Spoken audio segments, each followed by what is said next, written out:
তাহলে আমরা কি করতে পারি? আমরা যদি এই 2000 টাকা থেকে 4 ভাগের 1টা ভাগ টাকা নেতা কর্মীর জন্য রাখি 500 টাকা, তাহলে আপনারা তাহলে ওই 10 জনে তখন কি 50 টাকা করে কম পাবেন। 200 টাকা 150 করে নিবেন ঘরে। ওই 150 করে যে ঘরে নিয়ে যাবেন আর 50 টাকা করে যে দিয়ে দিলেন, তাতে কিন্তু আপনার সবাই যখন ওই পয়সাটা 2 টাকা 5 টাকা একটা চকলেট পাবে, একটা চুইংগাম পাবে, তখন কিন্তু তাদের একটা মনে কিন্তু একটা আনন্দ থাকবে যে শালার ওই 2000 টাকা তো আমার দলের জন্য 500 টাকা শালার দিছে। তাহলে কিন্তু খুশি হবে নেতা করবে, তখন আল্লাহও খুশি হবে।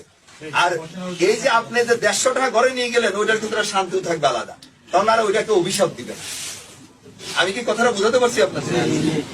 সেটা আমার কথা, হাট বাজার ওএমএস ডিলারও দেখছেন তো চাঁদা তুইলা চাঁদার থেকে কিভাবে ভাগ করতো এবং কিভাবে কি করতো সবকিছু নেতায় শিখাই দিতেছে।